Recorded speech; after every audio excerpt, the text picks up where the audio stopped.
Welcome back. Jeff Murray's reference to 60 years of Holden in New Zealand prompted us to look at some of the highlights of our automotive history. It began in 1898, 116 years ago, when Wellington MP William McLean imported two Mercedes-Benz models.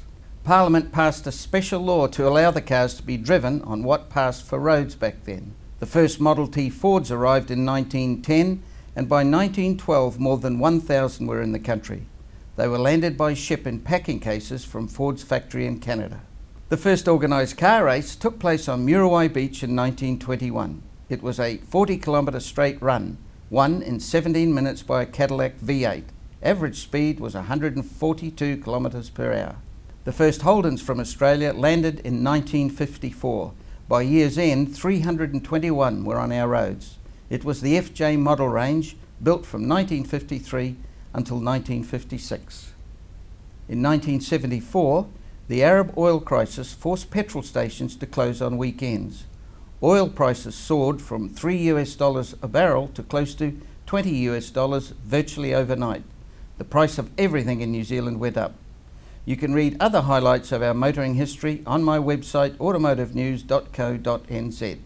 Talking about fuel, New Plymouth is the energy capital of New Zealand. But what happens to the oil and gas?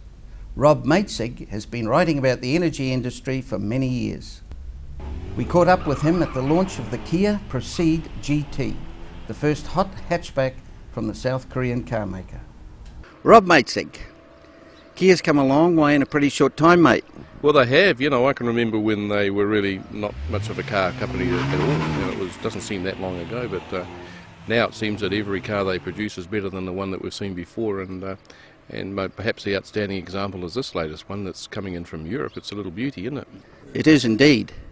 But you know more than most that none of the oil that comes out of Taranaki, any of the energy that comes out of Taranaki, will ever find its way into this car. No, that's true. It's you know, one of the ironies, I suppose, of the industry in New Zealand is, or I suppose there's two ironies. Is the first one is that not a lot of people know that we have a very advanced and sophisticated oil and gas industry here, and the second thing is that the whole lot's exported, and we actually get very little, if any, of it goes to Marsden Point for refining, because quite frankly the crude oil that comes out of New Zealand's too good, commands too high a price for it to be handled in New Zealand.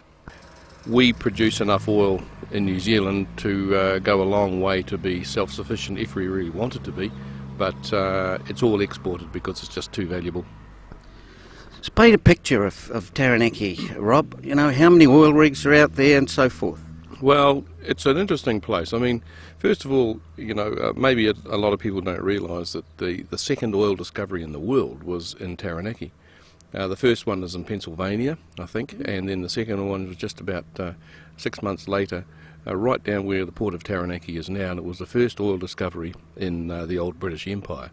I mean, they didn't have to dig very deep to find it. I think they went about 100 metres underground and all of a sudden oil started coming to the surface. But it was a commercial field. It's called the Motoroa field, and it's still producing oil, funnily enough. There's got those little nodding donkeys, they're called, and it produces just a few barrels a day, but it's still producing. But of course, that means that there's always been an oil industry in Taranaki for maybe 130 years. And it's got to the stage now where there are numerous oil and gas fields off the shore, and hundreds of oil wells on the shore and gas wells.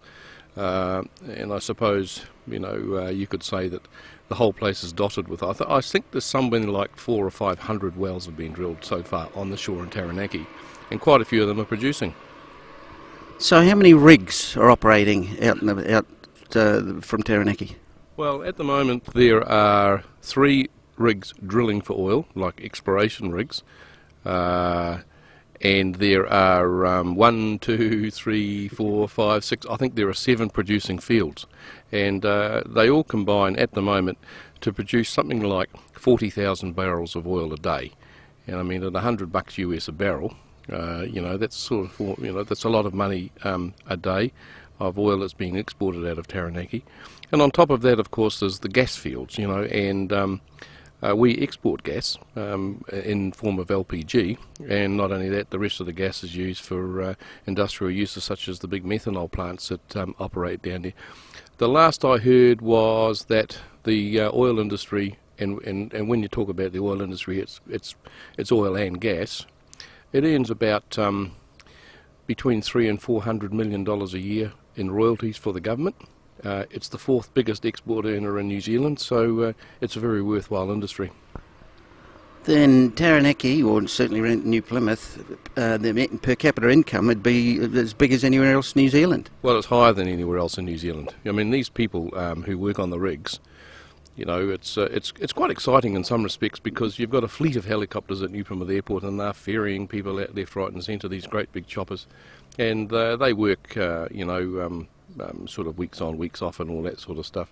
Now tell me about this gas process of taking it out of the ground and then storing it back in. Yeah, well, that's just one of the things that's down there at the moment. In Stratford and central Taranaki, there's a power station that's owned by Contact Energy, and they have purchased a disused gas field. In other words, it was a field that had run out of gas, and they're now pumping gas back into it to store it.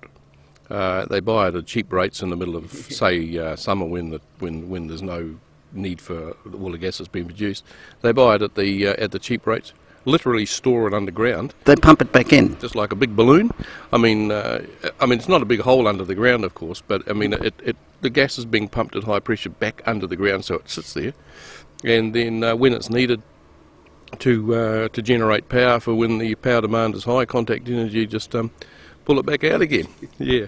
Another thing, you know, you and I have talked often about just how much oil and gas is still out there. You got any idea, Rob? Well, that's interesting. An interesting question. It's always, reserves estimates are always very jealously guarded secrets by the oil companies. The latest estimate I have is that the gas reserves are sufficient to keep everything going for the foreseeable future. The oil reserves are dropping. At the moment, like I said, there's 40,000 barrels of oil being produced a day out of Taranaki. That's about 1/3 of what was being produced in 2008. All right, so the reserves are falling. The oil fields are becoming what is known as mature, and so that's why there's this big effort now to find more reserves. And I'm given to understand that at one of the oil fields off Taranaki, there's just been a discovery made last week, which will add to the reserves. But it's a question, I suppose, from the point of view of people just on the outside looking in. It's something you'll never quite know, because they are not going to let you know how much is there. Thank you, Rob. I'm sure we'll get together again and discuss the oil industry.